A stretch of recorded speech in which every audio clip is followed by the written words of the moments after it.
The best startups know what their customers want, but how do even the smartest CEOs know what investors want in order to finance the business? Today, we talked to Johnnie Walker at Rooled about raising the all-important A round of financing and how startups should prepare to meet the challenge. Welcome back to another edition of The Angel Nest, where real angel investors and entrepreneurs partner to build great companies. I'm David Hemingway.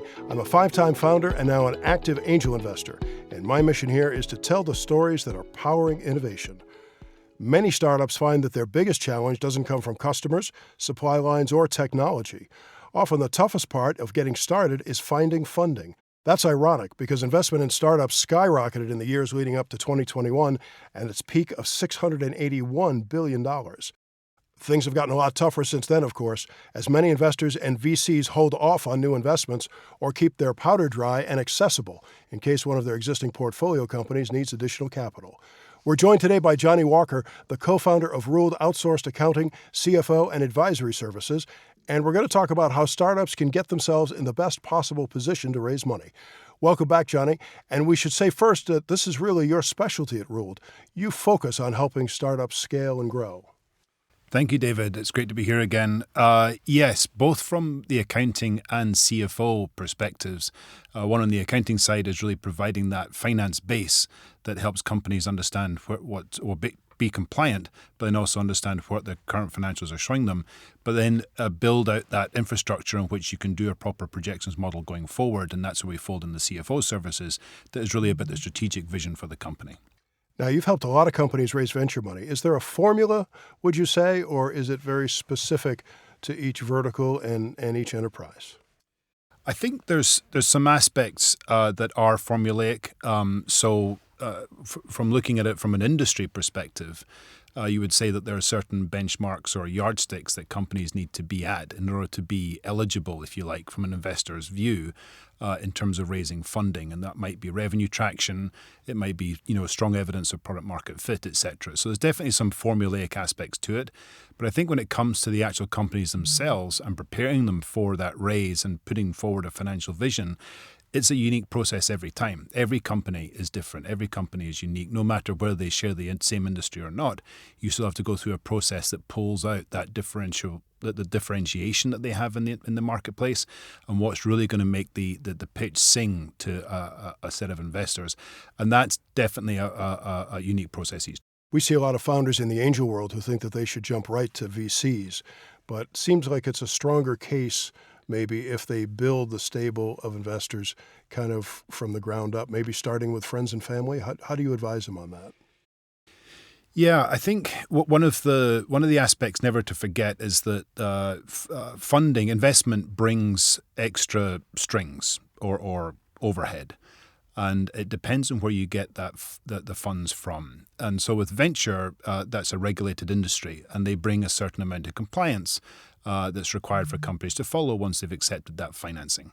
And we see it in a lot of our clients that have raised Series C and above, where there's institutional money at play. There are compliance and GAAP compliant financials becomes a requirement. So it's actually very sensible and I think advisable for founders at an early stage to access sources of financing that don't bring that compliance overhead. And getting safe notes from angels or friends and family is a very effective way. The actual round cost, the cost of closing a round is minuscule compared to a preferred equity round, and you don't have this compliance overhead. And you can really just use that capital in the most effective way possible. And I think that's a bright thing to do. Successful entrepreneurs are people who make the most out of very limited resources, and finding sources of funding that are low cost means that they've got more capital available to focus on the product creation and understanding the market. Do family and angel rounds in the early going, Johnnie, give founders more credibility with VCs when it comes time to get an A round? Yes, I think that's definitely the case. For the reasons we were just talking about, getting that angel round funding in, it's low cost. It shows that the entrepreneur is thinking about how to leverage the most out of limited resources.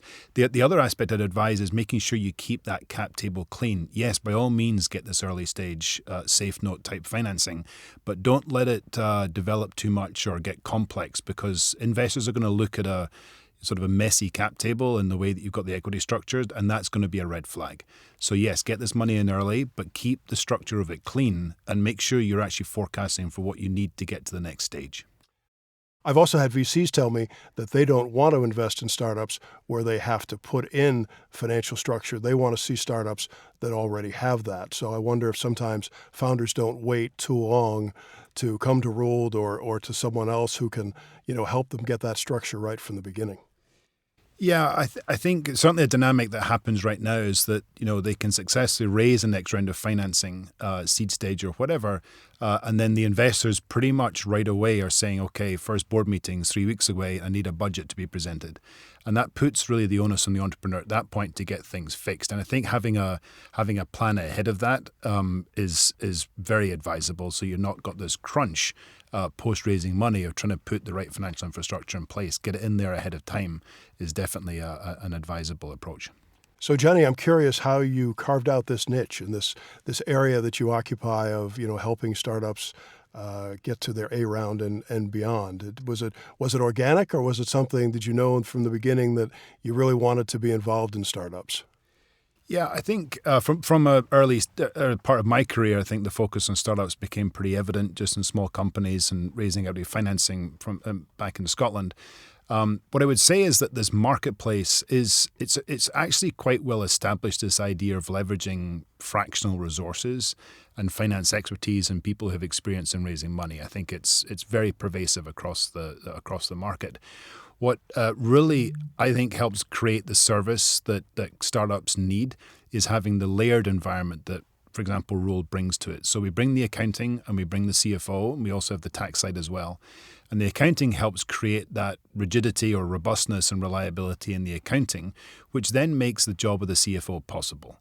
And having that approach brings best cost efficiency across the entire function and helps make sure that the people that are doing the job are appropriately skilled towards that actual task.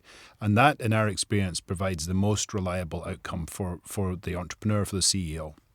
And the companies that you're seeing now get funded and that you're working with to help get funded, do you see that they need more financial infrastructure now than they did maybe a year or two ago? Has the market changed in that regard? So yes, I think that does apply. And certainly in this marketplace right now where you've got, it's a tough market for raising equity, which means the resources that you have are all the more important. I mean, they're crucial in any case, but in today's market, you've got to leverage the most out of that resource that you have. And the investors know that too, and they really want to understand where their companies are at. We've seen this with many of our clients that the investors are now requiring financial updates in a much shorter time frame after the end of the quarter. And this is all evidence that everybody's focused on, how are the companies doing, where are they going, what are the risks around actually getting to that next round of funding. I think having this focus on finance is absolutely paramount, especially in today's market. Johnnie Walker from Rooled, you've carved out a really interesting niche, and you work with a lot of exciting companies. It's great. Thanks for sharing the stories today. Thank you very much, David. Been a great time. You can find contact information for our guest today at our website, theangelnest.com, where you can also reach me. Please get in touch if you know of an exciting opportunity we should talk about. My email is david@theangelnest.com. I'm David Hemingway. We produce The Angel Nest with help from David Newhoff at the Art Deco Film Center building just outside of Times Square in Midtown Manhattan. Thanks for listening, and here's hoping my fellow angels and the founders they support find their next great venture. So long until next time.